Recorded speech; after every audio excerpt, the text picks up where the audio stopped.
Então, a gente escolheu duas, assim, para exemplificar, porque são ações, algumas pontuais, né, que dá para fazer a curto prazo e já ver as mudanças, e outras mudanças um pouco mais estruturais, né, como no caso do Povo, mas que têm gerado frutos bem importantes, assim, né, tanto para a equipe de jornalistas, quanto para fora também, né, para audiência e para a cobertura que eles fazem, né. Então, eu vou começar compartilhando com vocês, então, um pouquinho sobre o que é o Programa de Diversidade nas Redações. Esse programa começou em outubro do ano passado, a gente tem 10 redações espalhadas aí pelo país, né? Esse programa é financiado pelo Google News Initiative, então a gente subsidia, né, um repórter para cada uma dessas redações, e aí também faz uma formação com todas esses jornalistas, né? Esse programa de diversidade tem alguns objetivos macros, assim, né? Que depois vão se estendendo, né? Nas áreas que a gente escolheu atuar para fazer tentar, né? Fazer algumas transformações reais, assim, né? Impactantes na diversidade nesses jornais. Então, o primeiro ponto desse programa é aumentar a representatividade nas equipes de redação. Então, nós selecionamos os repórteres, né, que são subsidiados pelo programa, estão dentro dessas redações, todos eles têm algum recorte de perfil de diversidade, depois a gente vai mostrar um pouquinho mais para frente, né, esse perfil que a gente definiu aí na seleção. Esse programa também é um intercâmbio entre esses repórteres e os meios de comunicação. Então, cada redação também tem uma contrapartida aí, né, que é disponibilizar um editor-mentor para acompanhar esse repórter e cuidar desse desenvolvimento profissional dele ao longo do programa, e também construir junto com ele essas ações de diversidade, né, meio que disseminar isso para o resto da redação, assim, tudo que eles aprendem com a gente no programa e passando para todo mundo na redação, né. E aí a gente também escolheu nesse programa diferentes áreas, né, para trabalhar a diversidade dentro das organizações jornalísticas, né. Depois a gente vai detalhar também um pouquinho mais para frente quais são essas áreas e como que a gente pensou em cada uma delas. E por último, conseguir ver os impactos reais dessas mudanças de diversidade dentro das redações, né. Então, eu acho que mais do que só apontar o que pode ser feito dentro das redações, é também mostrar como isso impacta na qualidade do trabalho feito, né, pelos jornalistas, né, como que isso reverbera até economicamente para os jornais, né. Então, esses são os objetivos macros aí do programa. Nós temos 10 redações espalhadas no país. A gente fez também questão de deixar o eixo Rio-São Paulo nesse primeiro momento fora do programa, porque a gente entende que tem muitos programas já que atendem, né, esse eixo sempre, e a gente pensou que se a gente expandisse, né, um pouquinho esse programa, a gente poderia primeiro, né, conhecer também essas pessoas, as equipes, as formas de trabalhar, né, que estão fora aqui do nosso eixo, mas também espalhar isso pelo Brasil, né? Espalhar essas ações de diversidade pelo Brasil, né? Uma vez que um veículo desse começa a implantar ações e começa a ter sucesso, e começa a ser um exemplo mesmo, né? De um trabalho real com diversidade e impactante, isso pode ser disseminado para outros veículos locais também, isso é muito bom, assim, né? A gente quer, no mundo ideal, esse mapinha aqui do Brasil todo rosa, cheio de ações de diversidade aí espalhados pelo Brasil. Aqui são os repórteres, né, que a gente selecionou, então são 10 repórteres para 10 redações, então a gente tem um editor-mentor de cada veículo aqui selecionado, acompanhando a gente, então todos os meses a gente tem as formações, onde a gente traz ferramentas para que essas redações façam, né, ações de diversidade, mas também discutam conforme, né, levando muito em conta as suas próprias realidades, como fazer a diversidade se tornar uma rotina mesmo, né, em cada uma dessas redações que são muito diferentes. A gente tem redações ligadas a grandes organizações de mídia, né, muito estruturadas e grandes, mas também a gente tem veículos independentes, né, então até a diversidade na redação também dá para a gente um parâmetro muito legal do que é mais fácil para uma redação ou para outra implantar, né, de ação conforme aí o perfil. Então, nas formações a gente traz essas discussões, né, discussões sobre gênero, branquitude, racismo, sobre gestão, uma parte técnica também, mais de apuração, né, de dados, como que eu encontro dados sobre grupos sociais que não são tão representados nos jornais, né, diariamente. Então, a gente traz toda essa camada de formação, e aí depois esses repórteres, editores, vão passando isso para o resto da equipe no dia a dia, né, fazendo pequenas ou grandes transformações, provocações, discussões para trazer a diversidade para a pauta, assim, né, para a pauta tanto da produção, quanto também do olhar para a equipe, né, ver como que está sendo esse dia a dia da redação e como ele pode ser melhor, mais representativo também. E aí, por que a gente decidiu medir isso, né? Como a gente está trabalhando com muitas áreas, né, do programa, a gente vai ver daqui a pouquinho, né, todos os requisitos que a gente está acompanhando eles desde o começo do programa, a gente pensou que seria muito importante, primeiro, né, identificar o sucesso de cada ferramenta que a gente está entregando na mão dessas redações, então, até testar, né, porque diversidade é uma construção diária, né, então a gente precisava entender na amplitude desse programa como é na vida real o comportamento dessas ferramentas, né, do que mais as redações precisam para conseguir colocar em prática essas ferramentas, então, a amplitude do programa, né, também era um fator de que a gente precisaria acompanhar, identificar o deslocamento dessas redações, né, ao longo do programa, porque, como eu disse, né, cada redação tem um perfil muito diferente um do outro, então, para alguns, há uma dificuldade maior de implementar algumas ferramentas em relação a outros, né, normalmente veículos mais independentes, por exemplo, conseguem ampliar com muito mais facilidade as ações que têm a ver com a rotina do dia a dia da redação, né? Então, por exemplo, criar um banco de fontes novo, fazer essa análise de quem está sendo ouvido, né? Procurar novas fontes com perfil mais diverso, recortes de raça, gênero. Isso acaba sendo muito mais fácil de pegar, né? De contaminar aí toda a equipe numa redação pequena do que numa redação maior, já consolidada. Por outro lado, as ações que precisam mais de investimento, né, que precisam de mais gente envolvida, precisa da direção envolvida, né, para virar uma política, também tem a chance de ser implantada de forma mais fácil, mais rápido, em redações mais estruturadas, né, porque elas têm esse apoio financeiro maior e tudo mais, e aí a gente vai vendo o deslocamento de cada redação ao longo do programa e ajudando eles a contornar, né, todos essas variáveis aí para conseguir fazer com que essas ações tenham sucesso, né? Como a gente também tem muitas ferramentas e orientações, então essa métrica que a gente consegue fazer orientações personalizadas para cada redação, então a gente sabe em qual área a redação conseguiu evoluir mais em detrimento de outra, e aí a gente consegue também fazer essas intervenções, né, mais específicas para cada redação.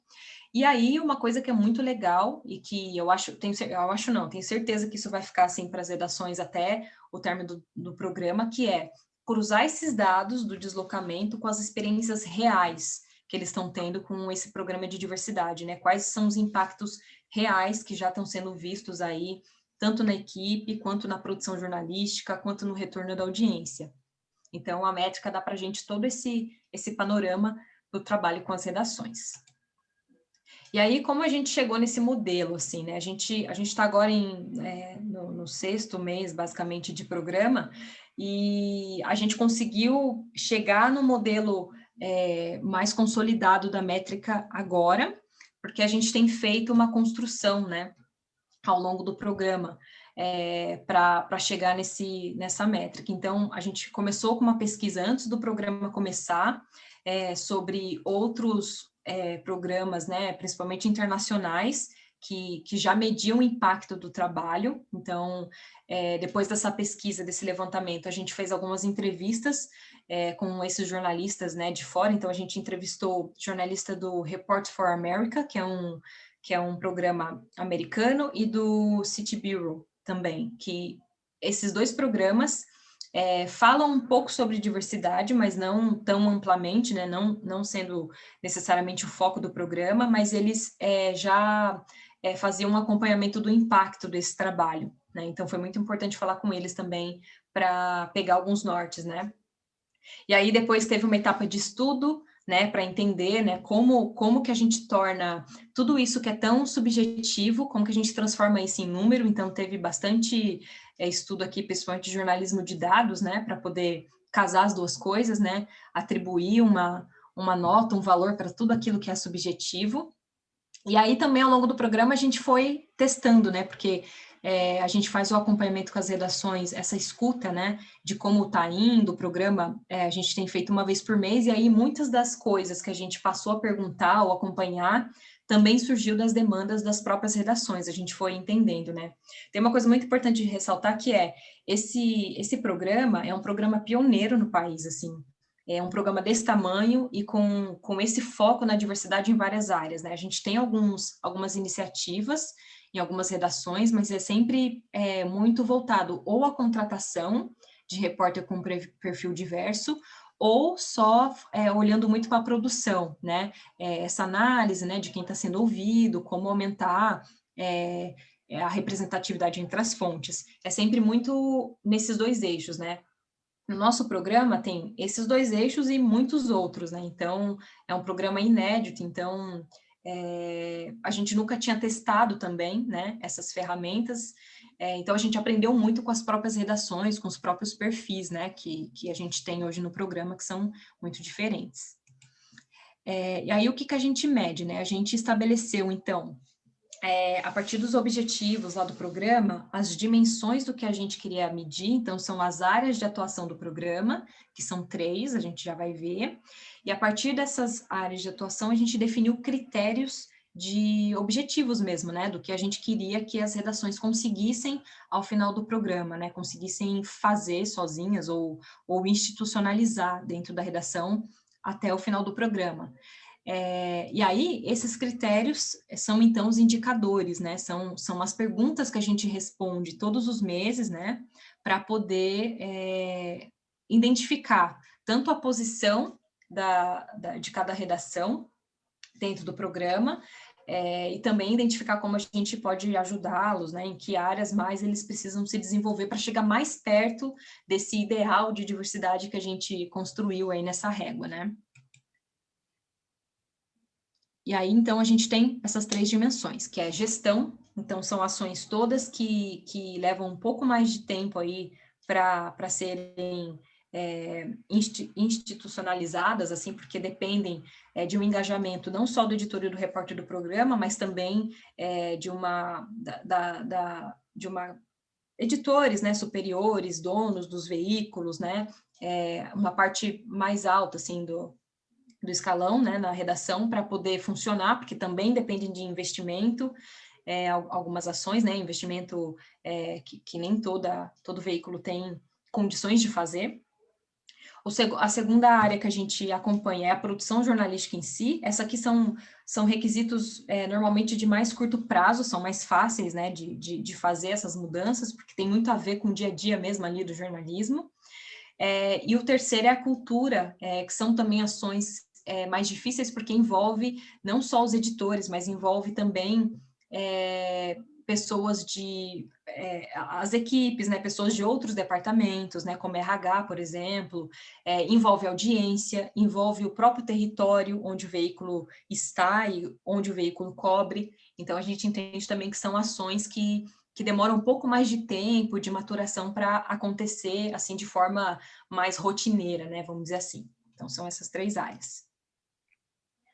E aí, ó, os critérios dentro de cada área, né? Então, dentro de gestão, a gente avalia, por exemplo, a integração dos repórteres com perfil diverso, porque não é só você colocar um repórter dentro da redação, né? Com perfil diverso, você tem que ter toda uma estrutura para recebê-lo, toda uma consideração para fazer com tudo que ele traz na vivência dele, né? Todos esses aspectos de vivência, você tem que estar aberto, né, para entender, né, as limitações ou impulsionar todas as qualidades que essa pessoa tem, né, colocá-la no lugar certo para que ela possa, né, deslanchar dentro da redação. Então, essa integração é um trabalho muito de gestão. Expansão da equipe com um perfil diverso também, né, que daí envolve, por exemplo, políticas de RH, né, para contratação, toda uma mudança estrutural.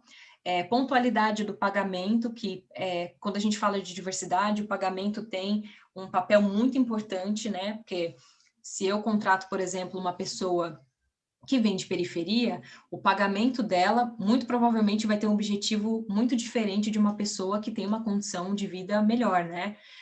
Então, para ela, essa pontualidade do pagamento também é cuidado, né? Então, quando a gente fala de diversidade, pagar por esse trabalho de forma justa e pontual também é uma ação de diversidade muito importante de cuidado, né?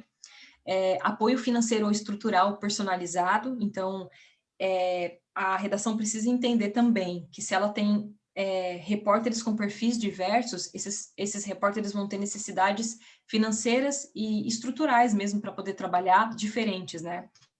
Se eu moro na periferia, muito provavelmente eu tenho mais problema com internet, por exemplo, do que uma pessoa que mora no centro. Então, como que eu posso, principalmente na pandemia, diminuir esse problema, né, que pode afetar o trabalho dessa pessoa, né, com esse perfil de território? Como que eu posso apoiá-la estruturalmente? Então, esse cuidado também deve ser institucionalizado, e para isso precisa de um apoio da gestão, né? Apoio emocional para a equipe, que é uma coisa que na pandemia também, né, precisou muito ser trabalhado, e análise do conteúdo de forma crítica para ver como que essas ações podem ser melhoradas, né? Que tipo de conteúdo eu quero fornecer para os meus, para a audiência, né? Os fornecedores e parceiros, investidores, enfim. Na produção jornalística, a gente tem a ampliação da produção jornalística com esses recortes, então é falar mais sobre temas que normalmente os jornais não falam, e para isso envolve pesquisa e análise. A gente vai ver daqui a pouquinho com o pessoal do Povo como foi esse trabalho lá. Análise da produção do conteúdo, depois que ele já saiu, né? Então, identificar os acertos e erros nessa cobertura, de uma forma muito também humilde, assim, de dar um passo para trás mesmo, né? E rever onde a redação pode melhorar. Criar uma redação mais diversa com relação a fontes e profissionais, mudanças nos processos de produção para incluir a diversidade, então, criar, né, espaços em reuniões de pauta, enfim, para falar sobre esses temas. E tem os outros critérios, que é a inclusão e identificação de diversidade na equipe, conhecimento das formas corretas de abordar a diversidade, conhecimento das características territoriais e sociais, né, da área de cobertura, que isso também faz muita diferença, né? Será que eu estou cobrindo todas as áreas que eu poderia cobrir aqui na minha cidade? Será que eu estou chegando nesse público que mora na periferia, por exemplo? Será que eu estou levando pautas que realmente importam para esse público? Ou será que eu estou vendo só ouvindo, né, e contando histórias de pessoas muito só parecidas comigo, assim, né? É muito, muito importante fazer essa análise. E aí, construção desse relacionamento com a comunidade local, né? Muito para também trazer novos olhares, né? Novas demandas de pauta e melhorar a cobertura também. Então, são esses critérios todos que a gente acompanha ao longo do programa e tem ferramentas para conseguir fazer com que as redações alcancem esses objetivos, né? E aí, como que a gente calcula? A gente estabeleceu, então, 3 pesos diferentes para as áreas. Então, tudo que é produção jornalística, que são ações mais fáceis de fazer no dia a dia, o peso é 1 na nota. A gente tem um cálculo, né? A gente fez aqui, como vocês estão vendo, uma como é que fala, equação, né? Vamos dizer assim, para poder chegar nesse índice, né, de deslocamento aí das redações, dessa pontuação, vamos dizer assim. E aí tudo que tem a ver com gestão, que demora um pouco mais, né, precisa de um pouco mais de esforço, mais gente envolvida para conseguir se concretizar, a gente tem o peso 3. E na cultura, que também é um pouco mais difícil de fazer, essas ações serem construídas levam mais tempo, a gente estabeleceu o peso 5 para nota, né? E aí a gente aplica o mesmo questionário, tem um questionário que tem perguntas ligadas a cada uma dessas áreas.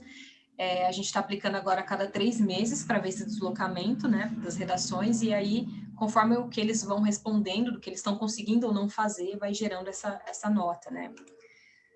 E aí a gente tem isso aqui de deslocamento, ó. Em 6 meses de programa a gente conseguiu ver, deixa eu voltar. 6 meses de programa, a gente conseguiu ver que todas as redações avançaram de alguma forma nas ações de diversidade. Então, tiveram a formação com a gente e voltaram para a redação com isso, pensando em como eles poderiam mudar os processos, o que eles poderiam fazer a curto, médio e longo prazo para poder alcançar essa diversidade. Então, a última mensuração que a gente teve foi em março.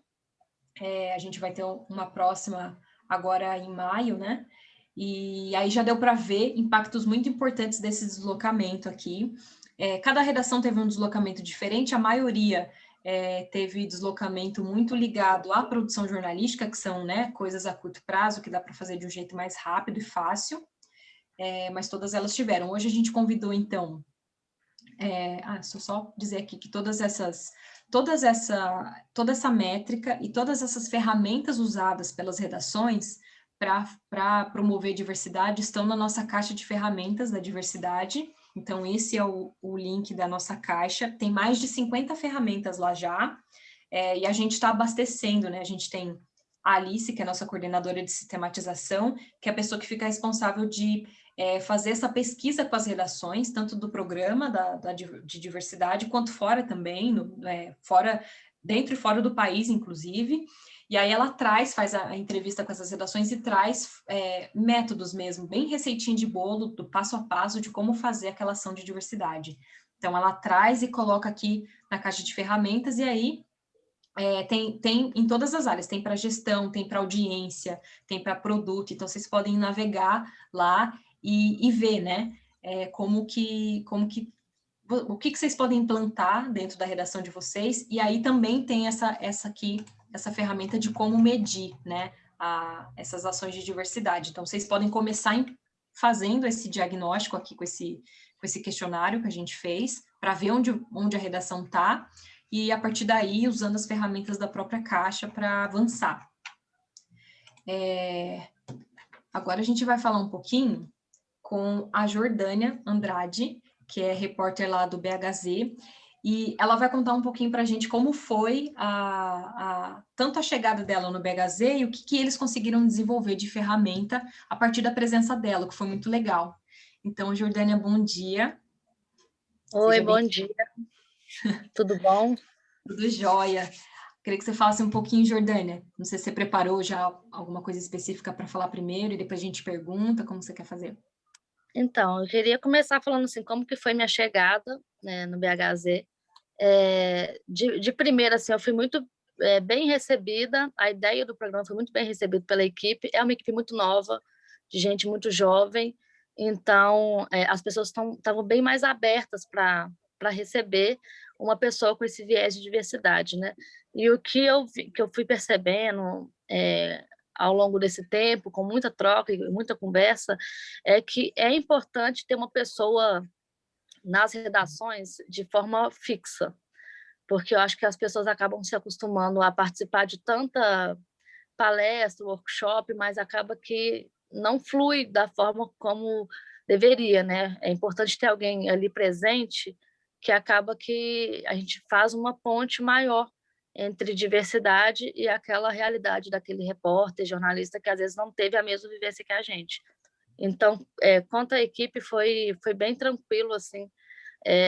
Os meninos do BHZ, eles gostaram muito dessa ideia, pelo que me responderam, pelo que já me falaram, e eles acharam muito interessante essa ideia mesmo de uma pessoa que está ali presente, que pode ajudar a construir algo que, às vezes, a própria universidade não permite, né, esse conhecimento. Então, o programa, essa inserção da diversidade na redação do BHZ, eu estou tentando fazer um trabalho mais interno, além das reportagens que a gente já faz, né? O BHZ já tem uma pegada de diversidade nas matérias, na forma de construir as reportagens. Então, eu estou tentando trabalhar mesmo internamente com os próprios repórteres. A gente tem uma mídia aqui em BH, em Minas Gerais, no Brasil inteiro, na verdade, mas tentando puxar para cá, que ainda é muito branca, né? O jornalismo ainda é muito branco. Então, quando a gente ainda vai para as coletivas de imprensa, que eu vou com meu companheiro ali, o Moisés, a gente vê que somos os únicos negros do ambiente. Então, como que a gente vai falar de realidades desses lugares, desses locais que a gente trabalha, sendo que a gente tem esse padrão do jornalismo que é hétero, branco, cis. Então, assim, ainda é muito difícil. Então, a gente conseguir trabalhar isso internamente, ainda mais com uma equipe que é muito novinha, faz toda a diferença, né? Ainda mais quando eles têm essa recepção legal de querer estar perto. Então, essa construção com o BHZ tem sido muito, muito legal, muito boa mesmo. A gente tem conseguido fazer internamente também essas conversas sobre, por exemplo, do último mês, que eu pude falar com a equipe sobre questões raciais, né? Não só sobre racismo, mas sobre identidade mesmo de pessoas negras, de como que é a nossa vivência, né? E como que a gente precisa fazer esses recortes, como você mesmo citou, que não é só ver uma jornalista ali, mas é uma jornalista, mulher, mãe, negra, que mora numa periferia, que mora numa favela, que é diferente também de periferia. Então, a gente tem esses recortes muito específicos. Então, se a gente não souber trabalhar com esses casos específicos, a gente acaba padronizando as coisas. E o nosso ideal não é padronizar, né? É conseguir trazer essa visibilidade da forma que é merecida, da forma que é justa.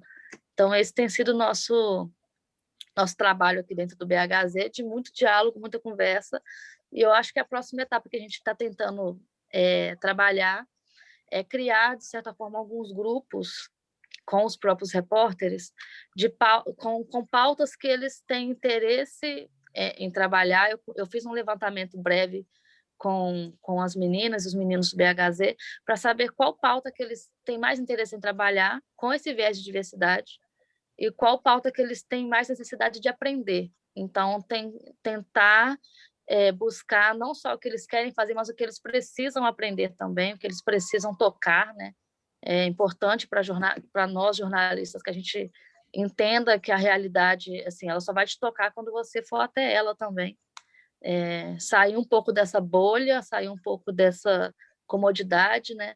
E tentar encarar de outra forma essas realidades para a gente conseguir tratar essas histórias com o mínimo de respeito até mesmo por essas vidas que a gente vai contar as histórias ali.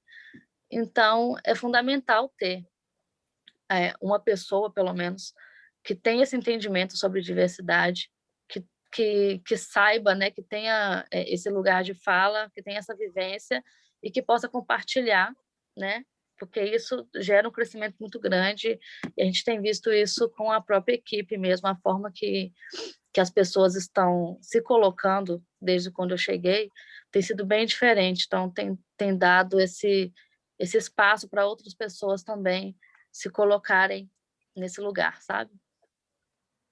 Jordana, tem uma coisa que você falou que me chamou muita atenção, que foi essa coisa do incentivar as pessoas, principalmente as brancas, né, a procurar o conhecimento, até para não também carimbar. Só as pessoas negras da redação falam sobre racismo, por exemplo, né, que é uma coisa que a gente tenta também tirar esse carimbo, né, na diversidade. Eu queria que você contasse um pouquinho desse processo, assim, como que é você trazer pessoas brancas como aliadas mesmo, né, nessa construção, por exemplo.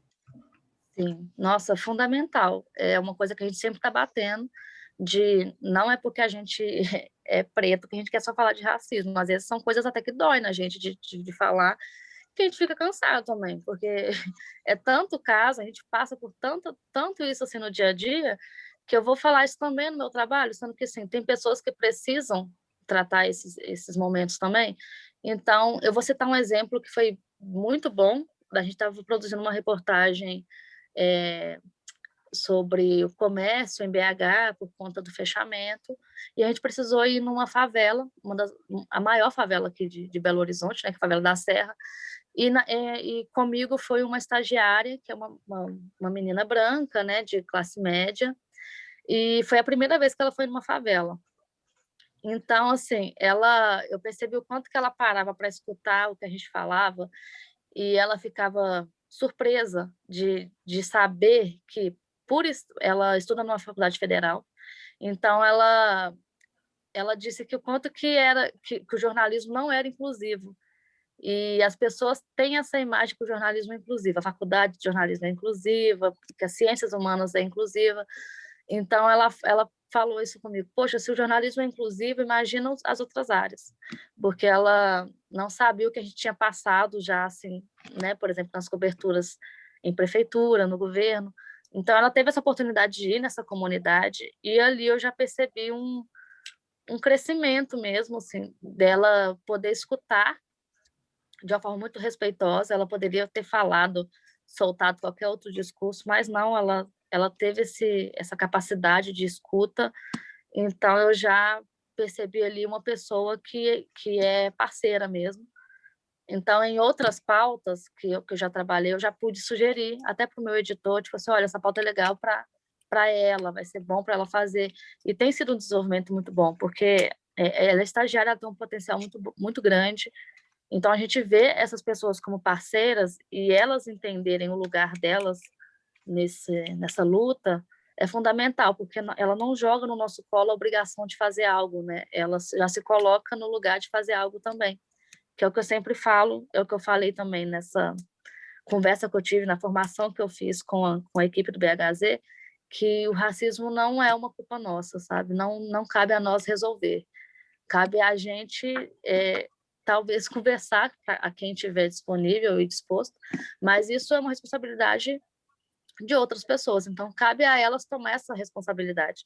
Então eu percebo que no caso dessa menina em específico, eu até brinquei quando a gente estava saindo lá da favela, eu falei, olha, você é uma branca parceira. Eu falei, você vai conseguir sua medalha de branca parceira, porque ela foi muito gentil, assim, e muito disponível para a conversa, sabe?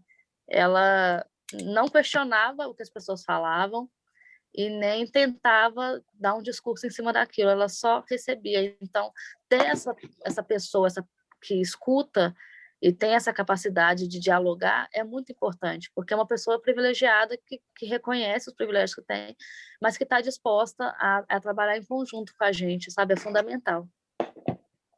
E, Jordânia, uma última pergunta é como que o programa e essa sua chegada no BHZ te empoderou para falar sobre isso? Porque parece que foi a primeira vez que você tomou essa iniciativa de falar com as pessoas, de unir, né? Como que foi esse processo?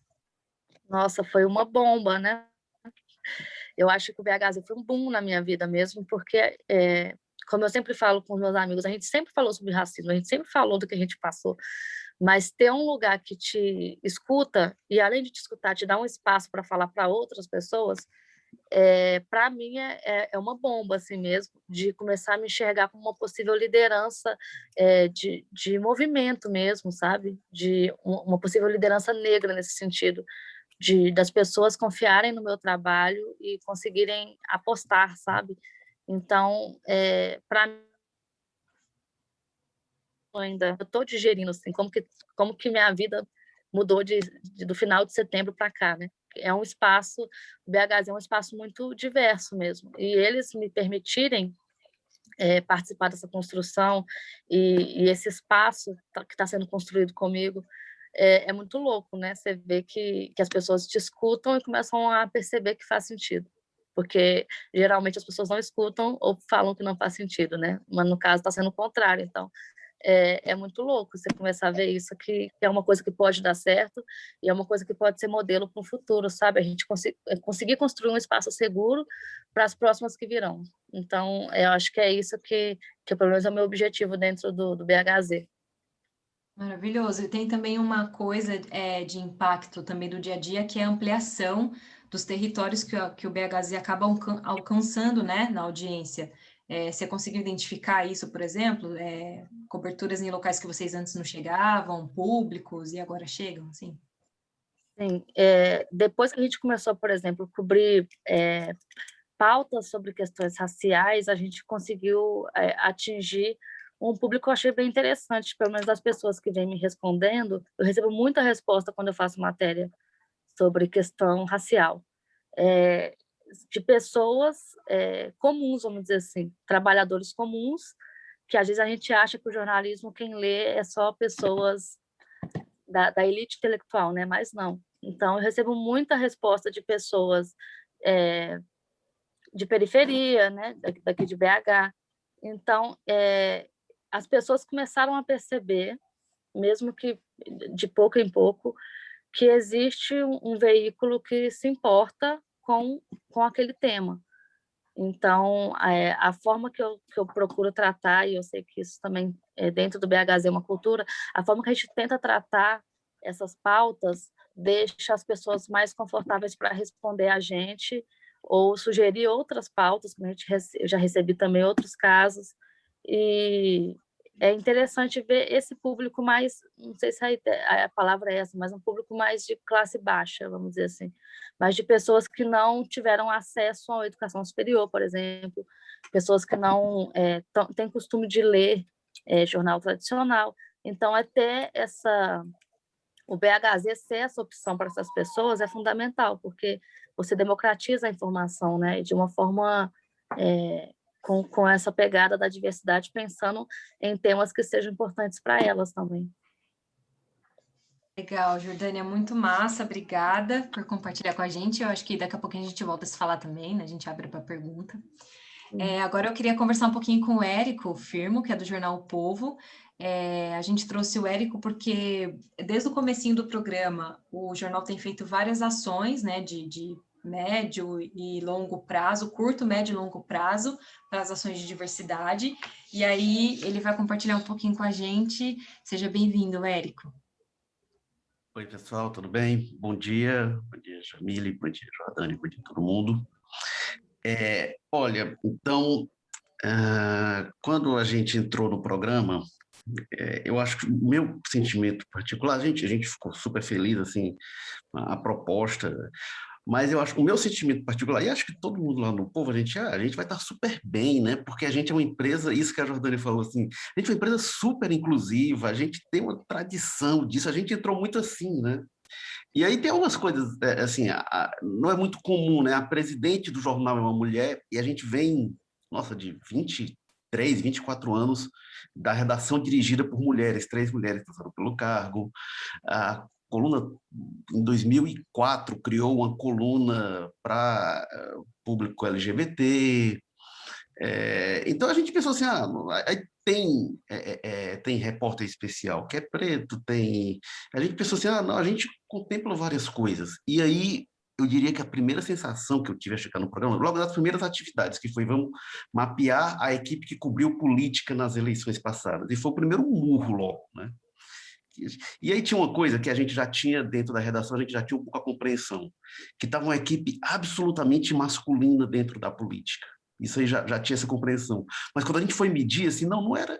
Porque, assim, tinha mulheres que acabaram que saindo, e aí na substituição tinha pessoa meio que natural, já estagiária, foi promovida e tal. Então a circunstância levou a isso. E quando a gente foi ver ao longo de 3 eleições, não. Né? Eventualmente tinha mulheres lá, em alguns momentos tinha mais gente, mas não era uma coisa de circunstância, né? A gente foi ver que na cobertura de política isso era coisa que perpassava. E aí, quando a gente foi ampliando o olhar para a redação e foi fazendo esse mapeamento, a gente foi aumentando o constrangimento, dizendo, não, tem lá um editor que é preto, tem lá um repórter especial que é preto, mas é aquela pessoa, e a redação, no geral, é muito branca, e quando a gente vai ver para os estagiários, não, aí tem um monte de preto. E a gente foi eu diria que o primeiro impacto foi esse choque inicial. Pá, assim, não, a gente que acha que tem essa cultura. E não, a gente não tem preconceito, a gente é super descolado, a gente é super aberto a tudo. E foi esse murro inicial, assim, e que foi muito importante, eu acho, assim, esse diagnóstico, esse incômodo, eu diria que não passou, tá? A gente não é um incômodo resolvido, e a gente acho que tem uma trilha enorme a percorrer. É uma coisa, assim, que até a gente tinha conversado antes, assim, está na nossa carta de princípios, inclusive, a diversidade, mas transformar isso numa ação para dentro, eu diria que é a parte mais difícil na equipe, no RH, a parte de desenvolvimento de pauta, e aí a parte muito minha com a Alice, que é a repórter que está pelo programa, essa é a parte mais fácil, e a parte que anda mais rápida, a parte que flui mais, de ir atrás de histórias, do que a gente vai contar.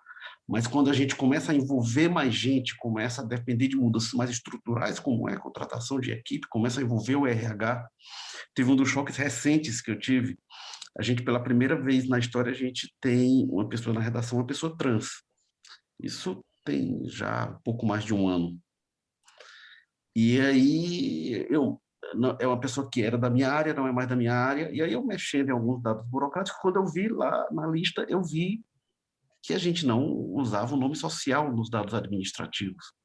Eu disse, gente, pelo amor de Deus, há quantos anos a gente faz matéria falando, órgãos tal passam a usar nome social, direito e documento, e a gente não fez isso aqui dentro, a gente não se preparou porque não tinha dentro da empresa uma pessoa trans, e quando a gente estava discutindo isso, sei lá, 6, 7, 8 anos, a gente nunca preparou isso administrativamente, aí a gente começou a caminhar com isso, porque a gente não tinha realmente essa preparação interna, né, para acolher realmente as pessoas e para dar esse tratamento de uma coisa que está na nossa cobertura não sei em quantas pautas, e está inclusive em cobranças. Está inclusive em cobrança. A gente fez matéria mostrando os órgãos que não, a gente fez os que passavam a adotar e a gente mostrou os que não adotavam. Então, assim, a gente caminhou com algumas coisas e aí a empresa decidiu criar um cargo de editor de diversidade, e eu diria que foi, para mim, foi muito, muito rico quando a gente teve uma reunião para começar a discutir algumas ações e tal, e quando eu vi assim, não é uma questão minha, porque eu estava com um peso muito grande assim, meu Deus, como é que eu vou fazer a gente andar com isso? E não faz, né? Uma pessoa sozinha não faz se não tiver realmente o envolvimento da estrutura. É uma empresa grande, né? Que tem, sei lá, 600 alguns funcionários. É, se, é complexa, né? Essa estrutura. E precisa ser uma coisa realmente incorporada.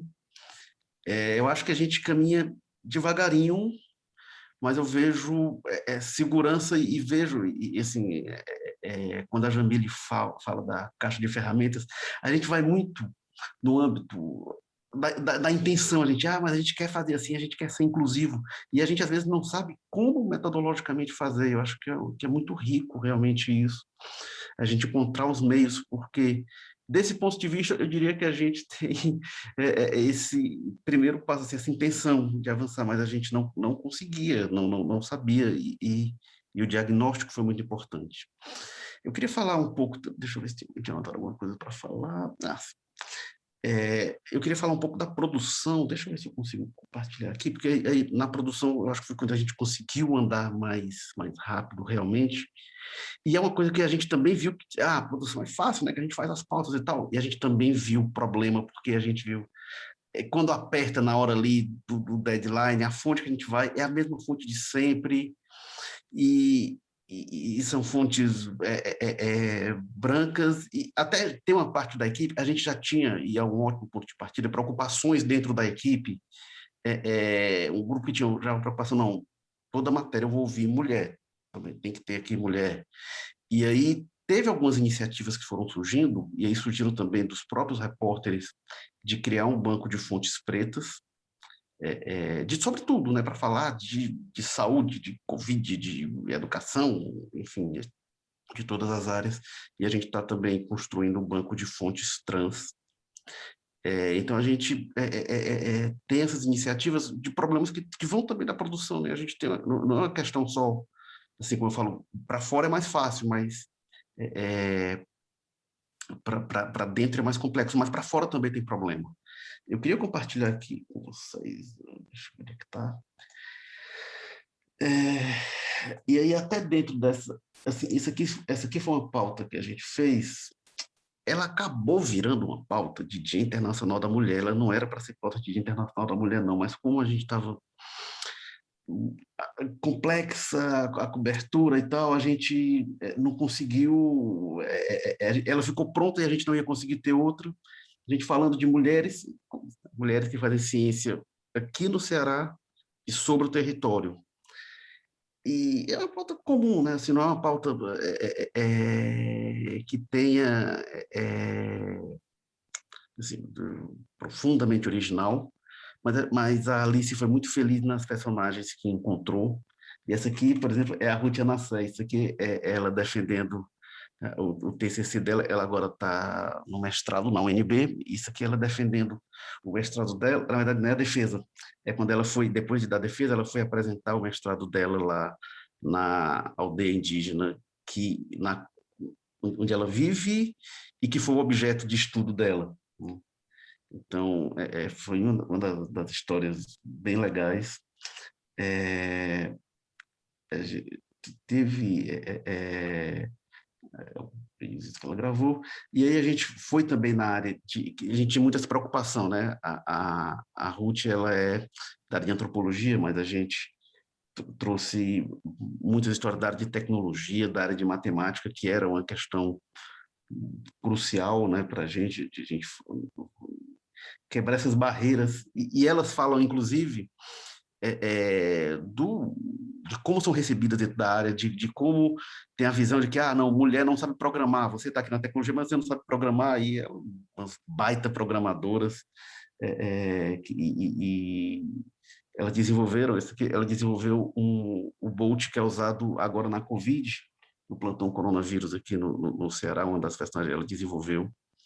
Esse Bolt tinha essa coisa, não, você está aqui na tecnologia, mas você deve fazer outra coisa, você não programa, não.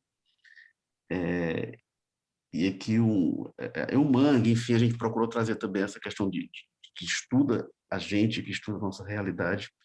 Essa aqui foi uma das pautas que foi legal, a descoberta de histórias.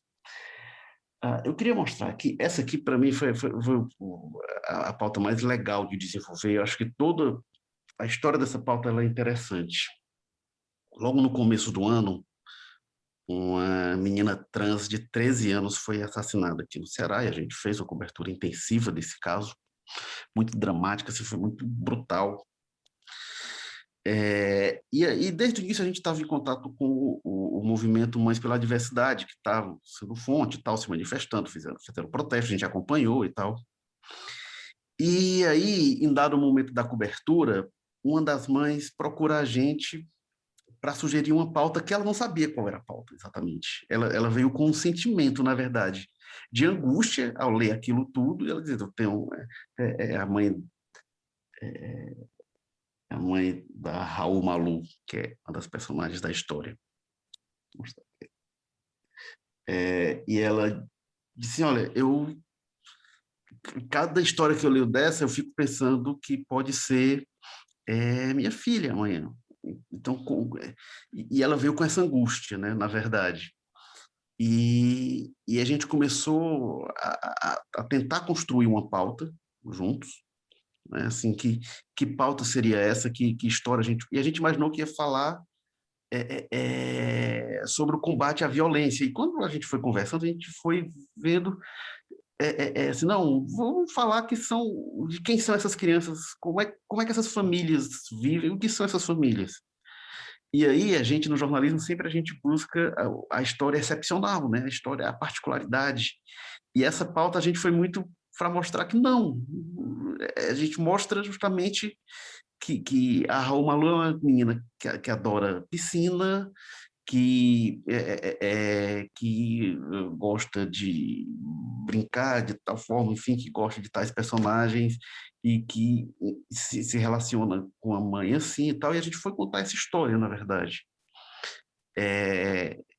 foi uma pauta que deu passou algumas semanas nela, e eu comecei bem preocupado, assim, eu disse, rapaz, isso vai dar uma confusão quando vão acusar a gente de estar sexualizando as crianças por falar de crianças trans e tal.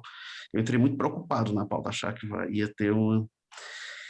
E depois que eu li o material da Alice, eu fiquei muito tranquilo, eu disse, não, a gente está abordando de uma forma muito consistente, muito serena, eu acho que vai... me deu muita segurança.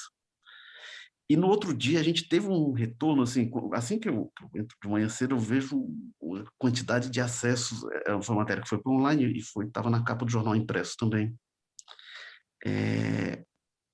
E aí quando foi, inclusive uma coisa que no começo da conversa, os pais disseram, não identifica a gente e tal. E aí quando fui conversando, eu disse, não, por que não? Se fosse sobre uma criança cis, identificaria e mostraria e tal, a gente quer do mesmo jeito. E não foi uma coisa que a gente pediu, perguntou e nada, mas ele disse, não, pega essas fotos, os pais são fotógrafos, essas fotos são feitas por eles. Ele diz, não, a gente quer que essas fotos aqui, coloca lá e tal. E a gente estava, obviamente, respeitando, né, qualquer decisão, mas enfim. E aí, no outro dia, quando eu abri, olhar a quantidade de acessos, a matéria estava com a mais lida. E essa é uma matéria, essas duas que eu mostrei, elas são matérias, falo depois rapidinho sobre isso, são matérias da nossa área para assinantes, estavam fechadas. Eu disse, nossa, como tem gente lendo, e aí deu um pedaço, bacana, aí deu um pedaço, eu fui ver de novo, e ela continuava. Eu disse, será que essa matéria está aberta? Não era previsto ela estar aberta, e foi olhar e não, ela estava fechada, e estava sendo realmente muito lida, assim. Na casa das milhares de pessoas em tempo real dentro dela. Nossa, não sabia, não esperava que a matéria pudesse ter esse impacto, ter esse nível de interesse, e teve um retorno muito legal quando a gente vai nos comentários lá no fim da matéria, e eu fui olhar morrendo de medo, né? Assim, nessas coisas, eu sempre fico pensando assim, uma reação que vai ter, como não está aparecendo isso, não carregou, né, para baixo. Mas esses comentários todos muito legais, muito elogiosos e, e eu fiquei, nossa, bacana que tem isso. E o retorno das famílias também foi muito legal, as famílias emocionadas, agradecendo, enfim. Comentaram assim, não, elas meio que dizendo, não, nas redes sociais estão dizendo isso, mas deixa para lá, assim, isso eu ignoro. E essa foi uma barreira que eu não consegui superar, eu não consegui ir nas redes sociais e ver os comentários que isso... eu evito ao máximo, porque eu acho um ambiente muito tóxico, então eu não cheguei a ver o que estava sendo dito nas redes sociais, disseram, não, mas tem muita gente elogiando e tal, teve uma repercussão grande nas nossas redes. E assim, uma coisa que eu diria sobre o que a gente tem feito nessa produção, assim, essa aposta em histórias e essa matéria exigiu da Alice, inclusive, um nível de estudo de... Uma boa parte, para além da apuração, foi de estudar mesmo o assunto, saber como tratar de algumas questões. Isso foi importante, porque a gente nem sempre consegue fazer isso, tem muita questão que é da factualidade. Agora, quando eu comparo o impacto de quando a gente fez matérias a partir de dados, que é super importante, a gente busca sempre ter dados, mas que a gente trazia os dados e trazia alguma história junto dos dados, e quando a gente parte da história, e da história a gente vai para os dados, assim, como... Isso a gente tem visto até em outras áreas, inclusive, né? Como contar histórias pega as pessoas, né? A gente tem visto na cobertura da Covid, inclusive, quando a gente fala, morreram 3 mil e tal, as pessoas estão meio indiferentes, né? Até, mas aí quando sai a história, não, morreu tal pessoa, e gera uma comoção, assim. Estava até comentando, a gente está morrendo 3 mil pessoas por dia, são parentes, né? Morrendo 3 mil pessoas por dia, e daqui a pouco, quando tiverem morrendo 1.000, a gente vai achar, não, tá ok, né? Tá ótimo. Enfim, essas matérias, como eu falei, elas são matérias a gente está com a área de assinante. Como é que funciona o Portal Povo? A gente tem uma área de conteúdo aberto, onde vai a factualidade, vai conteúdo de serviço, esse grande conteúdo, e tem uma área fechada, que é o material onde a gente coloca material de reportagem, o material dos investimentos, o material premium, que a gente diz, né, que é o material para assinantes e tal. E esses dois conteúdos que eu mostrei aqui, na conversa com a Saudade, a gente abriu esses conteúdos, eles agora estão abertos. né, também por uma questão de estratégia, mas esse conteúdo de diversidade, muitas vezes a gente tem levado para a assinante porque a gente dá esse tratamento realmente como um conteúdo de ponta, um conteúdo de excelência, um conteúdo... Claro, tem a factualidade também, né? A Alice também trabalha nessa factualidade, não faz só produção voltada para a diversidade, a gente procura dar esse corte de diversidade em todas as coberturas em que ela está, mas a gente procura sempre que possível a gente ter esse material de profundidade também e dar muito retorno, e dar muita repercussão e muita leitura. E eu queria só mostrar o último aqui. Isso aqui, a gente estava no começo, né, do programa e foi feito por outro repórter, e a gente está até retomando esse conteúdo agora, diante dessa discussão do BBB e tal, sobre o vocabulário racista, né? E aí eu não sei se vai dar boa a resolução, porque isso aqui foi uma polêmica, eu fui meio que voto vencido. Decidiu-se fazer isso aqui, não está resolução boa mesmo, decidiu-se colocar o branco sobre branco no vocabulário, e a gente explicando algumas aqui, a dar com pau, criado mudo, da cor do pecado, enfim, algumas expressões, encher o bucho. Teve alguma polêmica aqui sobre desse branco sobre branco, eu defendia que a gente tivesse um contraste maior, até porque tem pessoas daltônicas, enfim, mas procurou dar um impacto sobre isso. Mas, enfim, eu queria chamar sobre essa pauta, não é só a Alice, né, que aborda esses conteúdos, e uma preocupação que a gente busca realmente disseminar na redação. Como eu falei, essa aqui é a parte mais fácil, né? A parte de pautar, não, vamos lá, vamos atrás de fontes e tal. E o nosso desafio maior, realmente, assim, em paralelo, não apenas é a gente conseguir olhar para dentro e fazer transformações estruturais dentro da redação. Acho que é isso. Ô, Érico, tem uma coisa muito legal no que você mostrou, que ficou aí subjetivo, mas é uma coisa que a diversidade traz, né? Que a gente tenta também falar muito no programa, que é abordar de forma positiva esses temas, então trazer, né, o que essas pessoas que normalmente não são representadas nos jornais têm de melhor, né? Muito também para tirar essa carga das pessoas, né? Ah, se você é negro, você tem que ter passado por uma situação de racismo obrigatoriamente, né? A gente carimba muito as pessoas, então tem muito esse exercício de mostrar o que elas fazem de bom, os conhecimentos que elas têm, as visões de mundo. E uma coisa da Alice, né? Também ficar com essa produção muito mais positiva e diferenciada, né? Não só com essas coisas sempre também tendo que falar de temas muito sensíveis, assim, né? É muito legal a gente acabar vendo isso, né? Tem sobre isso,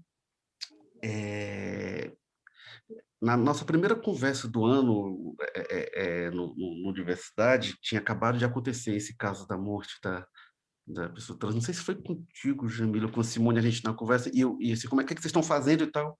E eu comentei desse caso, que a gente estava muito voltado para ele, e foi um do retorno que a gente tive, assim, ó, procura não abordar apenas dessa forma, que outras abordagens tem. E eu saí dali pensando, e acho que foi naquele dia ou foi no dia seguinte que a gente foi procurado por essa mãe, e disse, nossa, então assim, foi um processo que tinha esse input de vocês, e surgiu isso. Deixa eu mostrar só outra coisa aqui rapidinho, a propósito, você falou, que isso aqui foi uma matéria que a gente fez no Dia da Consciência Negra. A gente foi gravar com algumas pessoas pretas falando sobre a negritude, e aí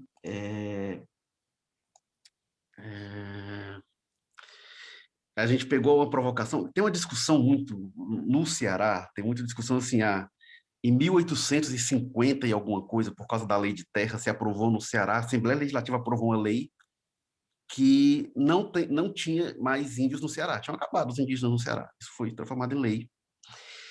E tem muita discussão, o Ceará, o primeiro estado a abolir a escravidão, dizia, não, mas aboliu porque tinha pouquíssimo escravo no Ceará, era escravidão indireta, o estado muito pobre, então o que vinha eram alguns escravos das lavouras de açúcar de Pernambuco que eram vendidos aqui para o Ceará, mas tinha muito pouco, então não tinha negro no Ceará. E a gente até brinca assim, não, no Ceará não tem índio, não tem negro, então somos todos europeus. Eu não sei quem de vocês conhece o Ceará, você circula pelo Ceará e você olha e diz, nossa.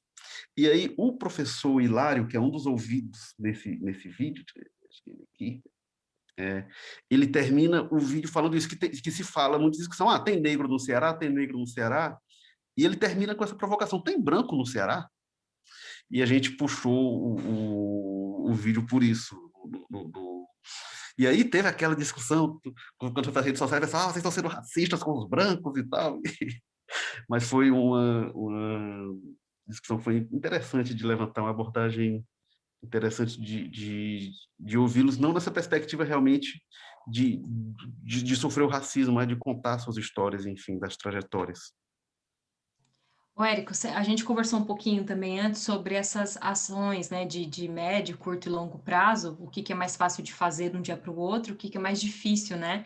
Queria que você contasse um pouquinho como tem sido essa construção das mudanças estruturais e de cultura mesmo que vocês estão fazendo aí no povo, assim, como que tem sido falar com os outros jornalistas, falar com a gestão, como que tem sido essa postura? Eu acho que você está com o microfone desligado. Desculpa. Tem uma coisa que é interessante, assim, como eu falei, quando a gente chega com a intenção, com a proposta, a gente vê a boa vontade, mas as coisas se movem lentamente, às vezes até. Essa questão do nome social, vou até pedir um retorno, não é uma questão da minha gestão direta, mas andou até muito rápido, assim, em 2, 3 dias me deram retorno, não, está tendo visto isso. E é interessante porque, como eu cheguei com a questão, gente, tem essa situação aqui e acho que a gente deveria fazer isto. E aí a coisa caminhou muito rápido porque já estava muito clara a ação. Em outras situações, quando eu chego com o problema, mas não está tão claro como encaminhar, essas coisas ficam realmente no limbo e acabam... a minha percepção, às vezes, é que a gente faz algumas reuniões e discute, não, beleza, vamos ver. E se não tiver algo muito concreto, com responsabilidades muito claras, as coisas murcham e a gente... Essas discussões sempre movimentam muito, sempre mexem algo na gente, que criam, bora lá. Mas se não tiver muito claro quem vai fazer e o que vai fazer, as coisas acabam se perdendo, né, nas iniciativas. Desde que foi criada a função do editor de diversidade, como falei, eu me sinto tendo uma interlocução e tendo um meio assim, não, eu já sei com quem tratar, eu já sei a quem encaminhar. Porque eu sou jornalista, assim, eu não sei, às vezes, quem que resolve. Tem umas coisas básicas que eu fico confuso. Assim, não, gente, quem que eu trato com o departamento pessoal, quem que eu trato com RH, e quem que... Então, assim, a gente esbarra nesse tipo de coisa, inclusive. Foi interessante a questão do editor de diversidade, não foi uma proposta minha, na verdade. Eu estava enchendo o saco, eu não sei se disseram, vamos pegar essa pessoa aqui para ela encher o saco dele, só, e pronto, e ele traz as coisas. Mas foi assim, não foi uma coisa assim, gente, acho que deveria criar esse cargo. Não foi a proposta minha. Mas a partir de demandas, a partir das discussões, a partir de coisas que estavam sendo levantadas, se trouxe isso. E aí, quando eu vi depois, já tinha outra editoria que estava trazendo demandas e apresentando questões, e aí foi muito bonito quando eu vi as coisas começarem a se movimentar, né? E se movimentar não porque eu ali estava empurrando as coisas para acontecerem, mas que as pessoas estavam vendo necessidade. Por exemplo, essa discussão que eu falo da questão da política, tinha uma percepção de muito tempo, e eles têm aí em seleções, eles contrataram uma mulher, em outra seleção fizeram proposta, mas aí a moça acabou não aceitando. Tinha um entendimento, existe um entendimento de que eles precisam de ter uma equipe mais diversa para cobertura, inclusive, assim, para o bem da cobertura. Não é uma coisa de, não, a gente precisa fazer isso para dar uma satisfação ou para fazer um bem para alguém. Não, entende que ter uma equipe muito masculina é ruim para o produto que a gente entrega, para o jornalismo que a gente faz, né? Eu acho que tem algumas percepções que são muito importantes já Agora, eu confesso que eu fico angustiado ainda. Eu acho que a gente tem muito a construir. Acho que a gente tem muito a construir, assim. Até quando a Alice falou comigo, vamos falar, eu digo, vou para falar disso que eu estou falando e para falar de angústias, inclusive. Não acho que assim, olha aqui que exemplo a gente tem para ensinar para vocês. Não, vim compartilhar dúvidas, angústias e algumas coisas que a gente tem tentado fazer. Muito legal, Érica. Muito legal também pontuar isso, né? Que a construção da diversidade ela leva tempo, tem altos e baixos, mas é isso, né? Tem que ser feito ali de pouquinho em pouquinho para ter alguma transformação real, assim, né? No dia a dia. Muito bacana. Alguém tem alguma pergunta para a Jordânia, para o Érico, para a gente, né? E nós? O microfone está aberto para quem quiser. Não? Bom, se ninguém tiver pergunta, mas vocês podem me interromper aqui também, eu só vou voltar um pouquinho, então a gente já está caminhando para o final. Só andar um pouquinho aqui com vocês para essa ferramenta que está lá então no nosso site, caixadiversidade.enoisconteúdo.com.br. Aqui a gente tem, então, mais de 50 ferramentas, a gente está alimentando, é uma caixa muito viva, então a gente está sempre incluindo metodologias novas de como fazer a diversidade acontecer dentro da redação. E aí a nossa sugestão é, para começar, até implantar, né, de forma muito autônoma aí nas redações, é começar por essa metodologia que é medir essas ações de diversidade. Então, aqui a gente conta os objetivos dessa ferramenta, de onde ela surgiu, né, a partir da nossa experiência aqui no programa de diversidade, quais resultados ela traz, e aqui o passo a passo, né, de como você aplicar essa metodologia, identificar em qual estágio está a sua redação para trabalhar com diversidade. Então, tem muito isso de que o Érico traz, de olhar com muita humildade, né, para os erros e acertos, né, que desse caminho que a redação tem que percorrer, não achar que, né, já está tudo pronto, né, já tudo lindo na redação. Muito importante olhar mesmo com esse olhar mais crítico, né, para fazer essa análise. Aqui explica um pouquinho de como a gente faz o cálculo, e aqui no final a gente tem os modelos. A gente tem um modelo de formulário que a gente aplica todos os meses, que vocês podem copiar e também adaptar para a redação de vocês. Se vocês quiserem, por exemplo, fazer uma análise só de uma área, só da produção jornalística, dá para você definir esse prazo, né, em quanto tempo você quer atingir esses objetivos. Aqui também, deixa eu mostrar para vocês, tem o modelo da metodologia. Então, aqui tem as áreas, os critérios e o que a gente analisa em cada critério.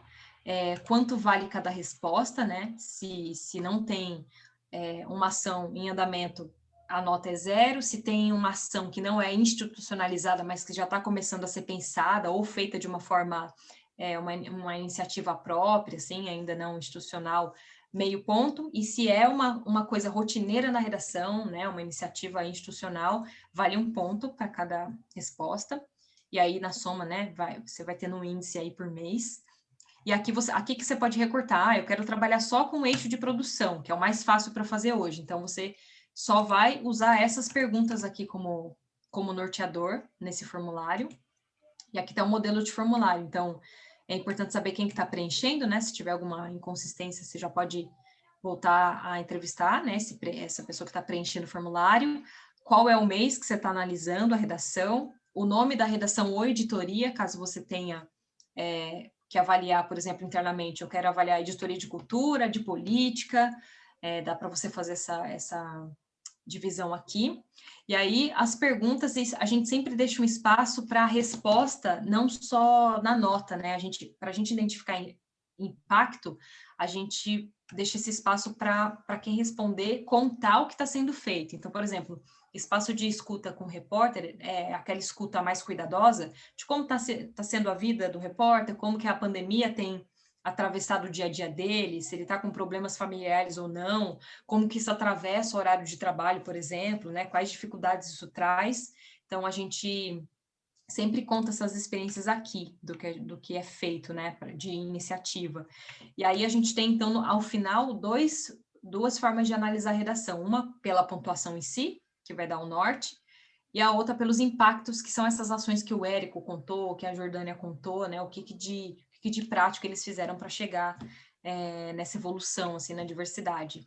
A gente ia fazer uma dinâmica, mas a gente trocou tanta informação aqui que vai acabar não dando tempo, né? Ia ser um pouquinho complexo de fazer, mas vocês estão convidados, então, para entrar nessa ferramenta. Eu vou deixar aqui no chat. Vou deixar aqui no chat, eu vou ter que parar de compartilhar para conseguir escrever. Deixar aqui no chat essa ferramenta para vocês. E aí vocês podem entrar, copiar lá, então, a metodologia e copiar o formulário, e para poder fazer essas adaptações, né? Peraí. E aí conseguir ver onde vocês estão nessa régua de diversidade e onde vocês querem chegar. Tem uma pergunta no chat, deixa eu ver aqui. Não sei se faz muito sentido nesse momento a minha pergunta, é uma pergunta da Júlia, mas é uma curiosidade. Como foi a abordagem de vocês nas empresas para trazer essa solução para elas? Eu falo porque em muitos lugares só abrir as portas para esse tipo de iniciativa é super difícil. Fiquei curiosa para saber sobre esse primeiro ponto de contato. Júlia, no caso, a gente teve um pouquinho mais de facilidade para trazer esses temas para esses veículos jornalísticos, porque a gente abriu uma seleção no Brasil para trazer essas redações. Então, a gente aplicou um formulário de seleção. Então, lá a gente também queria entender quais redações já tinham alguma iniciativa em andamento sobre diversidade ou que queria muito trabalhar sobre esse tema e como faria isso, assim, o que ela vislumbrava, né, num futuro para essa redação. Então, a gente já tinha, vamos dizer, uma predisposição da redação de estar no programa de diversidade e lidar com esses desconfortos, né, e ter que fazer essas mudanças estruturais. No processo seletivo, teve, acho que uma ou duas redações que a gente não seguiu com elas no programa, porque a gente entendeu que não seria muito difícil conseguir fazer essas mudanças mesmo sem esse apoio estrutural, né? Então, a gente, por fim, selecionou essas 10 que estão com a gente hoje. Mas, de fato, é uma conversa, assim, né? É muito difícil de se fazer, porque tem que ter esse canal aberto para o diálogo num primeiro momento, para você conseguir fazer alguma mudança. Então, quem está recebendo a proposta tem que entender por que isso é importante, né, para ela. Lá na caixa de ferramentas, a gente tem uma das ferramentas de como mobilizar equipes e estruturas para começar a falar sobre diversidade. Então, se você puder entrar lá na caixa, dar uma fuçada, se não me engano, está em gestão. Você pode escolher por tag, né, as ferramentas, e aí tem uma ferramenta que fala exatamente sobre isso, como que você mobiliza pessoas para começar a falar sobre diversidade. Eu acho que esse é um primeiro passo muito importante para começar essa construção. É isso, mais alguém tem perguntas? Acho que não, né? Gente, então, queria deixar para vocês o meu muito obrigada, primeiro a Jordânia, por vir compartilhar essa experiência do BHZ com a gente, o Érico, que trouxe vários exemplos muito legais do que o povo já está fazendo. Convidar vocês, então, para fuçar lá na caixa de ferramentas, tem muita coisa legal para fazer, muita ação bacana, e também deixar o nosso contato à disposição, se vocês tiverem alguma dúvida, sugestão, querer, né, uma orientação de qual caminho seguir, manda e-mail para a gente, contato@enoisconteúdo.com.br, que a gente tem uma equipe grande aí para falar, né, que pesquisou muito sobre diversidade. A gente tem estudado muito, né, trocado com muita gente sobre como fazer isso de uma forma mais menos doída aí no dia a dia, né, uma forma mais natural para acabar sendo parte da nossa rotina, falar sobre diversidade. Muito obrigada por essa manhã. Eu acho que é isso. Se quiserem falar alguma coisa, Jordânia e Érico. É só agradecer mesmo pelo espaço, gente, e assim, que a gente continue assim, né, tentando ao menos arranhar essas estruturas, né, e conseguir ocupar esses espaços. Obrigada, Jamile, obrigada, gente. É isso, gente, obrigado. Legal, muito obrigada. E só fazer um lembrete, É legal compartilhar, porque a gente acaba, quando a gente vai pensando o que dizer, a gente vai se entendendo melhor também, né, assim mesmo. Então, para mim foi muito legal falar sobre isso, muito por isso também, espero que tenha contribuído de alguma forma. Valeu. Eu queria dizer só para vocês seguirem a gente nas redes sociais. A gente tem uma newsletter que só fala sobre diversidade dentro das redações, traz vários exemplos de dentro, de fora do Brasil, do programa, das redações que estão no programa, tem muita coisa legal. E também, quem quiser doar para a gente, para que a gente consiga fazer esse trabalho com mais redações, chegar a mais veículos, né? Nosso link é benfeitoria.com/enóis. Dá para doar a partir de R$10, então ajuda muito, a gente impacta muitos jovens com esses programas, né? Oferecendo bolsas de reportagem, informações, ajuda a gente a expandir esse trabalho de diversidade que é tão necessário nesse momento que a gente está vivendo aí no Brasil. E de resto é isso, gente. Visitem, nos acompanhem e vamos trocar experiências juntos. Obrigada, gente. Tchau.